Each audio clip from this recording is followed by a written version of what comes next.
Hi guys, it's me, Andrea. I will show you a page I made today, and I use my new clay mold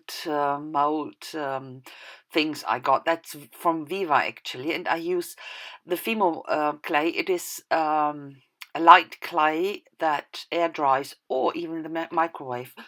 It needs 10 minutes in a microwave, and I used it now quite a lot, and I thought at some stage that might look nice if I make a solid plaque when you call it like this. I don't know. I should have looked up then. Yeah. Okay, too late now. So, and I tried to get this very flat that it's not buckling up a lot, and that works quite good. And after I managed to get everything right, I put that into the microwave and I got it out here. After 10 minutes, it is completely dry. It's fantastic. And I've done the other one with the shells as well, and that's really beautiful. But it is very, very 3D. So, okay, the edges have to be done with a file that they are soft and even. And the other thing is, I've tried them before without a protective surface. When you get them wet, they will get soft again and you will lose your texture.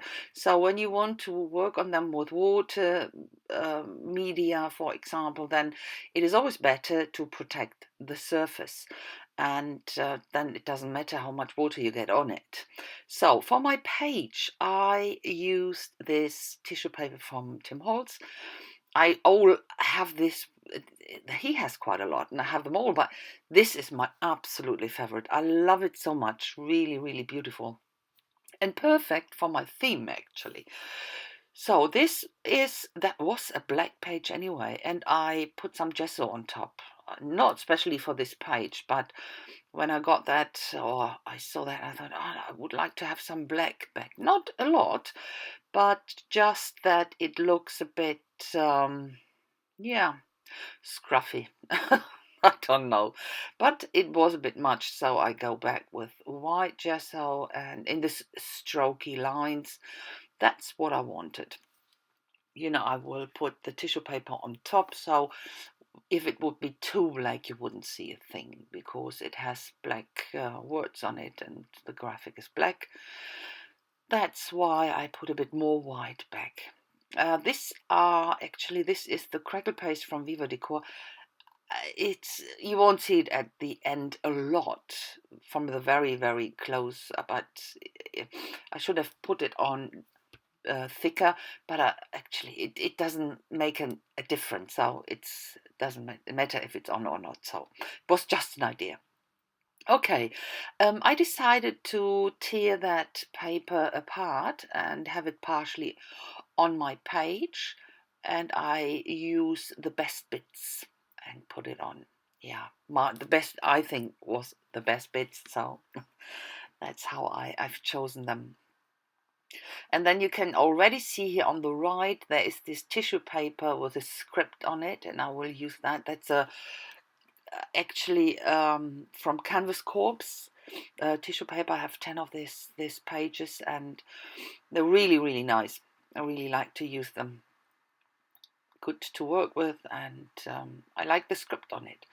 And as well, again, it's perfect for my page here. So now I'll make drippage, and I use my mixed media spray from Marabou, and that's perfect for drippage. Absolutely fantastic. It drips the way you want because you can control it much better. Put it on, and I dried it in between, and then I used this green turquoise. It's standing there, and I must admit that's the first time one of this paint or sprays are clogged up. So, but I could open it afterwards with a bit of alcohol at the nozzle. That wasn't a big problem, but I used here my eyedropper. It's absolutely fantastic. Okay, so I took here the white gesso and put everything a bit more into the background because I didn't want to have the background very colorful and very dominant. So that's why I do that and use my white gesso.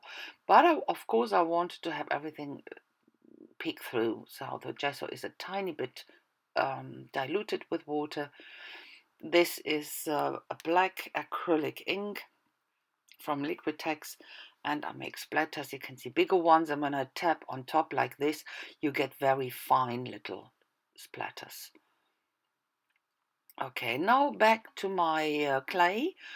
I start here with a grey acrylic paint, and I go over this whole plaque.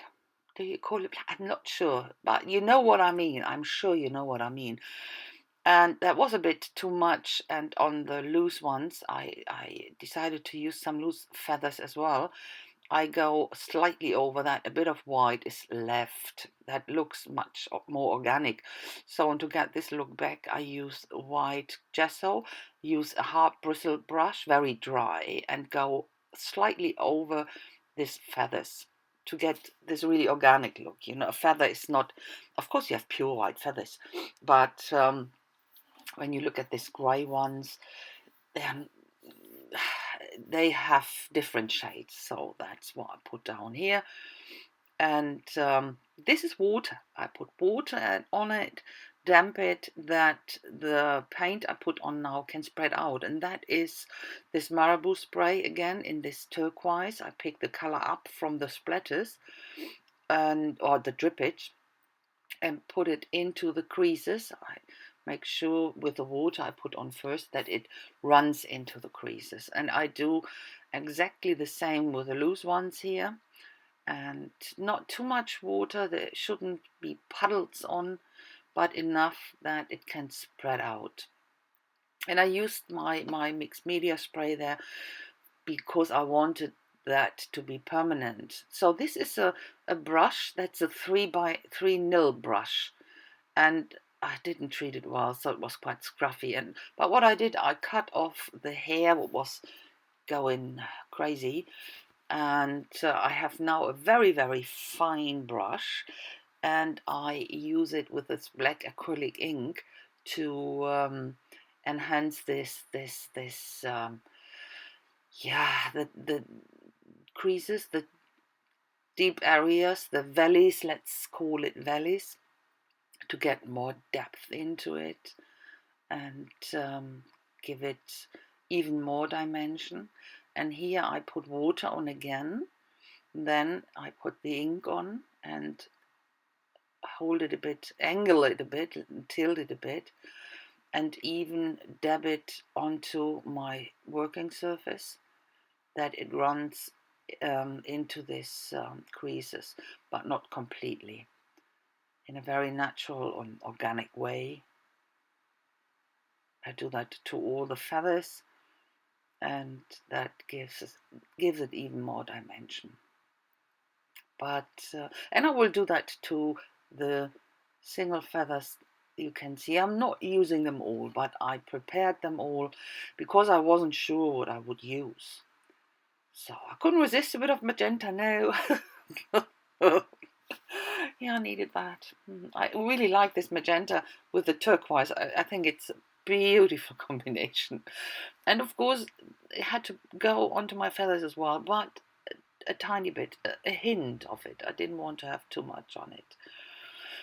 Just to pick the color up here, and that's it. So, and that's the way I want to put it down onto my page. But as you could see, the feathers weren't really standing out there on the top, so I put some gesso and then some grey paint on it, and I glue it. I will glue it down with E6000 to make sure that that really sticks, even when the page is bending a bit.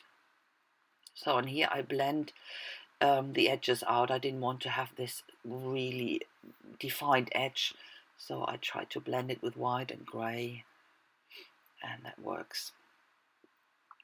Okay, and around this plaque I use the rest of my black ink here, and it's dimensional anyway, but I couldn't resist to put a bit of a black shadow around it. So okay, now the word. This is a stencil, alphabet stencil from Viva Decor.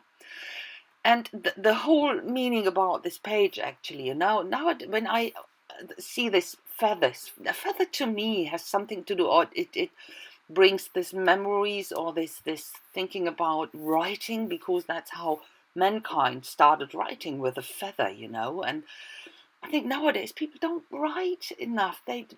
All this keyboards on, people don't write, and isn't it nice to get something handwritten? That's so personal, isn't it? And I think it is a shame, and that's why I put this down, this feathers, and then this post scriptum. Post scriptum, at the end of the day, it's under a letter PS when you forgot something, but it means literally, it means post. It's from Latin post, after, and scriptum, it's from the Latin scrivere, to write, and that's what it is, after writing. We are living in an area, or in an era, after writing. No one's writing anymore. So, and that was my thought behind that. And I really like to write. My handwriting is not the nicest, but I like to write. So a bit of white around my letters, and a bit of a shadow here with my grey. It's a grey alcohol marker to give it a bit more dimension. Yeah, that's, I would ask you to write more. I really like to send cards and letters, and it is such a nice thing. And here I put some of the 3D gloss on top of the feathers, and that brings the colors out even more. It's a fantastic shine. The rest of my black acrylic paint goes around on the edges, and that's it. It brings it all together. And this is my page. And here is the close-up coming. And yeah, you will see on top, I show that now by tilting the page. You can't really, when you would look at it even closer, you would see there are crackles. But from this distance, you really can't see it, no. Yeah, you can assume it there. Catch the bit. So, I hope you like my little page here, and if so, please would you give me a thumbs up, leave a comment if you like to. I really appreciate that, and I would be happy about that. I would be happy to answer, and I hope you will come back soon and watch my next project. And thanks a lot for watching, guys. I wish you a fantastic time. Bye bye.